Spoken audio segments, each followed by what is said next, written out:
Hi, I'm Carly Lager, and I'm presenting on the growing topic of children with special needs. As this is growing and the awareness of children with special needs continues to grow larger, I think it is important to further the knowledge of this topic and to help make it more understandable for all. The topics that I will focus on are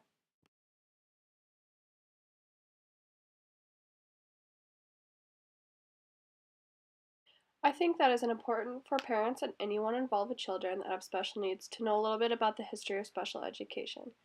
As there were prominent individuals that worked with people with special needs, dating way back to 400 BC, John Locke thought that children were to be born with a blank slate, in which he advocated that children would be given understanding. It wasn't until the late 1700s that John Mark Gaspard Itard formed new methods to teach those with disabilities. Many people followed his lead, and it led to the development of special education. Early learning for students with disabilities. During the 1800s, schools began to emerge that focused on individuals with special needs. The first American residential school was intended for those who were deaf. This was created by Thomas Hopkins in 1817. Many schools followed his lead and worked with those individuals who were deaf, blind, or mentally challenged. Another prominent school worked with individuals who were blind, the Perkins School for the Blind. The very successful Helen Keller attended this school. Schools such as these led to the start of community-based programs. These work to develop individuals with special needs and their families. To name a few programs, Easter Seals, the Joseph Kennedy Jr. Foundation, the very popular Special Olympics, and Autism Speaks.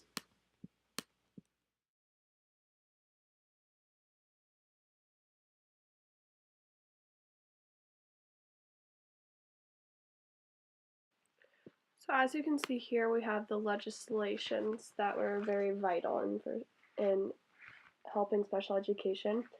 In 1965, we have the Title IX and Elementary and Secondary Education Act, which helped educate students with disabilities. And then in 1972, there was two significant Supreme Court decisions, which was Park versus Pennsylvania and Mills versus the DC Board of Education. This applied equal protection argument to students with disabilities. And then in 1973, we have the Section 504 of the Rehabilitation Act of 1973. This was a national law. It protected qualified individuals from discrimination based on their disabilities. This would include education, employment, health, welfare, and other social services programs. And then in 1974, we have the Family Educational Rights and Privacy Act, which was FERPA. This helped parents to have access to all personally identifiable information regarding their child. And then in 1975, we had the Education for All Handicapped Children Act. This is also known as PL 94-142. This is known as IDEA Act now, which is the Individuals with Disabilities Education Act. Continuing on, in 1977, the final federal regulations of the Education for All Handicapped Children Act are released. This pretty much just helped set rules for school districts to apply when providing education to students with disabilities. And then in 1986, the EAHCA was amended with the Handicapped Children's Protection Act. This just sets more clear rules and understandings for the Section 504 rules. And then in 1990, we have the Americans with Disability Act, ADA, is enacted. This adopted Section 504 regulations as a part of it. This would help individual students start to become more common in regular school districts. In 1990 also, the EAHCA was amended with the Individuals with Disabilities Education Act. This called for just changes to the old law and adding the transition services for students with disabilities. The school districts were then required to assist students with disabilities in transitioning from high school to post-secondary life. And then in 1997, IDEA reauthorized this, called for students with disabilities to be included in on-state and district-wide assessments, and then also regular education teachers were then required to be a part of the IEP team. And then continuing on, in 2001, the No Child Left Behind Act is enacted. This called for all students, including those with disabilities, to be proficient in math and reading by the year of 2014. And then in 2004, IDEA was reauthorized. There were several changes. The biggest changes were for more accountability at the state and local levels, as more data on outcomes was required. School districts would also have to provide adequate instruction and intervention for students to help keep them out of special education. There was also many parts and amendments to this law, which later led to the creation of IEPs and IFSPs, which is individualized education programs and individualized family service plans. Then that ultimately led to the Individuals with Disabilities Education Improvement Act.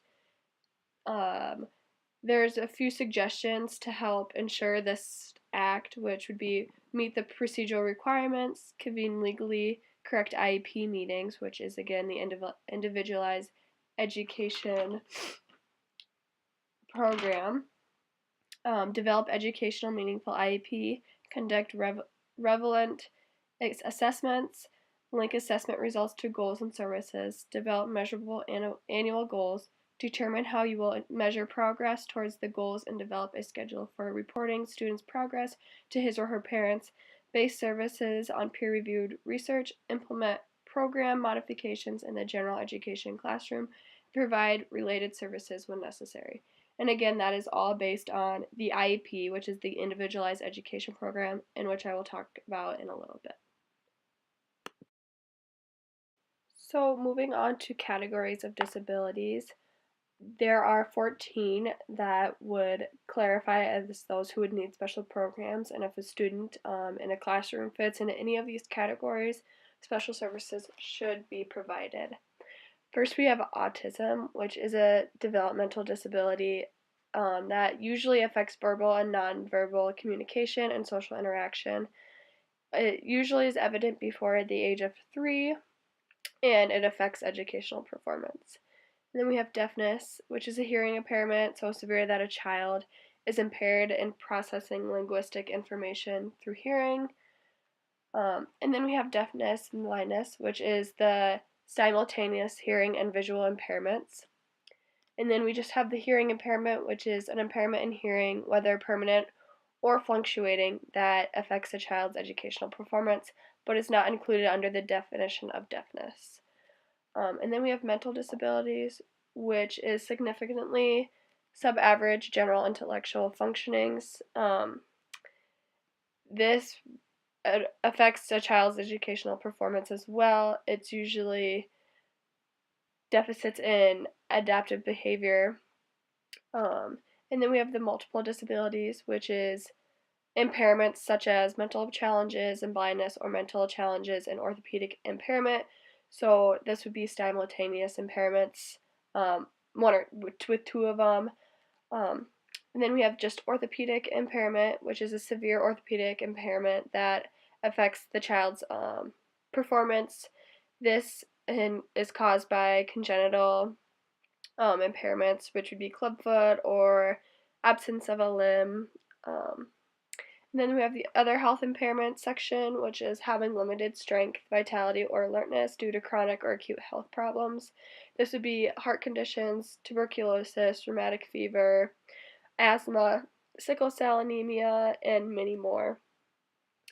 And then we have Tourette's syndrome, which is a neurological disorder that includes repetitive involuntary movements or tics. This usually averages around the age of 7 to 10. Vocal tics include sniffing, snorting, or barking. Involuntary motor movements include self-harm, such as punching oneself. So this could potentially become worse as they get older as well. And then emotional disturbance, which has many smaller parts to it. It's a condition exhibiting one or more of the following characteristics: These would be an inability to learn that cannot be explained by intellectual, sensory, or health factors, an inability to build or maintain satisfactory interpersonal relationships, inappropriate types of behaviors or feelings, a general pervasive mood of unhappiness or depression, and a tendency to develop physical symptoms or fears associated with personal or school problems. This also includes children who have schizophrenia, and then we also have the specific learning disabilities, which is a disorder in one or more of the basic psychological processes. This is involved in understanding or using language, spoken or written. This may affect the ability to listen, think, speak, read, write, spell, or do mathematical calculations. And then we have the speech and language impairment, which is a communication disorder such as stuttering, impaired articulation, a language impairment, or a voice impairment. And then we have traumatic brain injury, which is an acquired injury to the brain caused by external physical force resulting in total or partial functional disability or psychological impairment, or both. This adversely affects the educational performance. And then we also have the visual impairment, including blindness, which this would be, even with correction, it would still affect performance. This would include children with partial sight and those who are completely blind. This could be just low vision as well.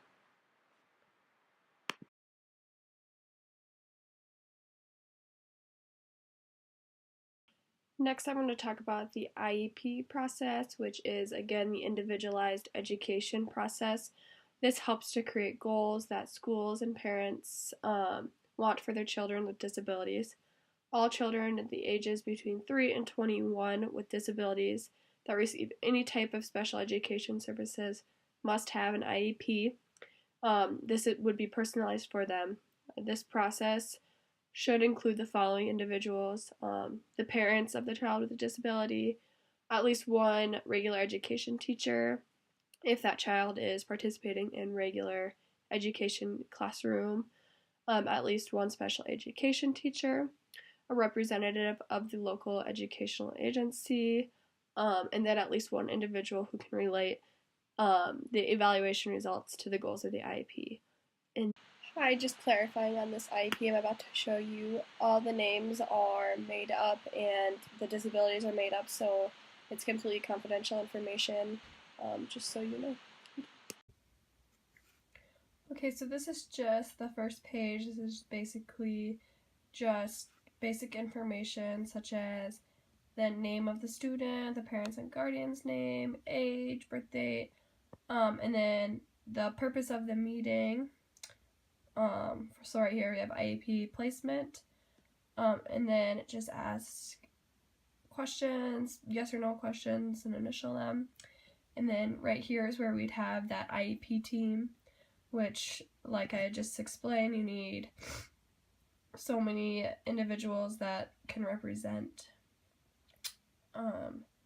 And then in this section, you would explain the levels of academic achievement right now. So this usually is in paragraph form. This would be the strengths of the student, the concerns of the parents for enhancing the education of their student, the results of the initial or most recent evaluation of the student, the academic, developmental, and functional needs of the student.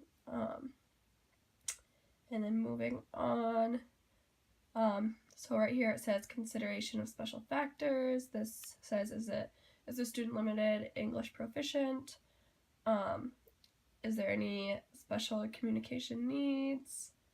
And it just pretty much asks personal information about the child. So right here we have the physical education. This would be, right here it says required, not required, or adaptive.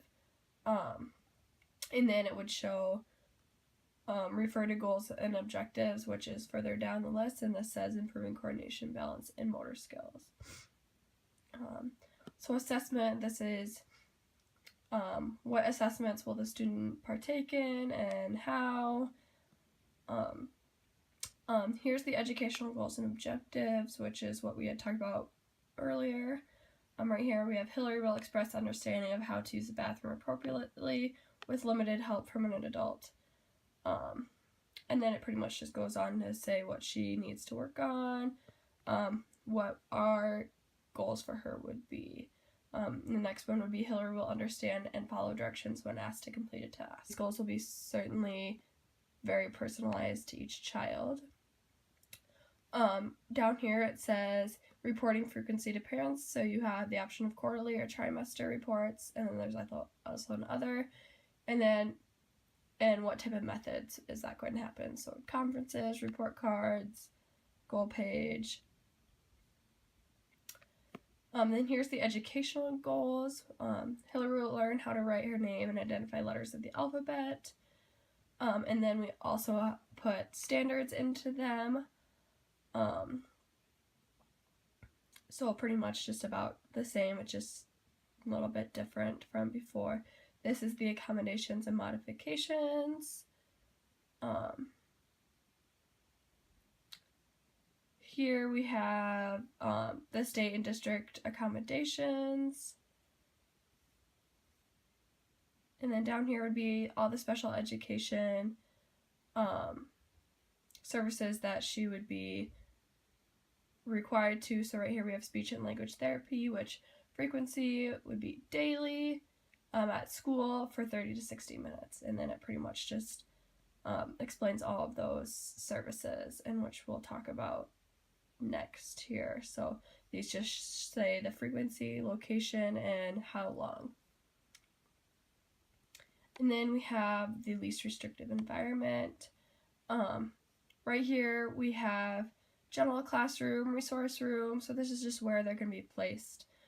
We have Hillary in a separate school, as we think that that is what's needed for her. Now, they try to always allow the student to be as much involved in the general education classroom as possible, but if that just doesn't happen, that just doesn't happen. And she is age 4, so she would be in preschool. And then right here it says participation with non-disabled peers. So it just says art, recess, meals, music, and just a bunch of other academic, non-academic programs and extracurricular activities.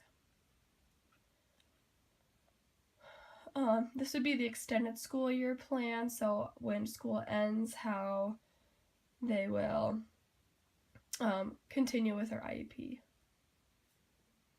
And that is the end of the IEP.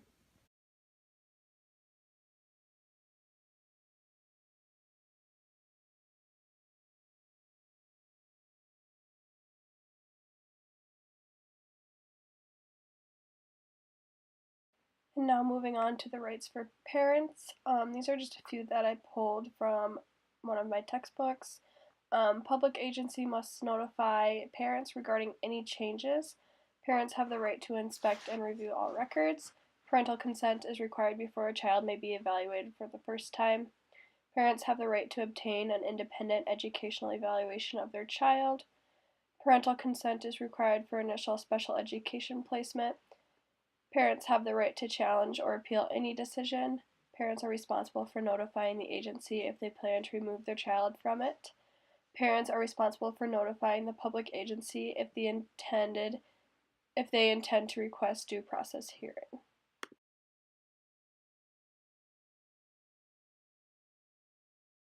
So moving on to the South Dakota parent rights, there are many rights and subpoints to each right. I just include ones in which I thought were important to know. First, your school district must provide notice in writing and have your consent before starting an initial evaluation. Your school district must have your permission before providing special education to your child for the first time. Your school district must obtain your consent before it reevaluates your child. And this would be unless your school district can demonstrate and document that it took reasonable steps to obtain your consent and you did not respond. And then at least 5 days before recommending or refusing to begin or change the identification, evaluation, educational placement of your child, or the provision of the free and appropriate education to your child, the school district must provide you with prior written notice. You have the right to have an IE of your child at public expense if you disagree with an evaluation obtained by the school district, and this is just an individual education evaluation. The Family Educational Rights and Privacy Act, FERPA, gives parents and students who are 18 years of age or older certain rights with respect to the student's records, including the right to access the records, and further protects the confidentiality. If you believe that the information in the education records about your child is inaccurate, misleading, or violates the privacy of any other rights of your child, you may request that the school district correct them or even remove them. You or the school district may file a due process hearing complaint on any matter relating to the identification, evaluation, placement, or provision of free and appropriate education to your child. And like I said, there are many rights and many different points to each right. These were just the ones that I included. So I just want to thank you for watching, and I hope you got some education on special education and the services included and everything that goes into it. I hope this can help with your awareness of the topic. Thank you.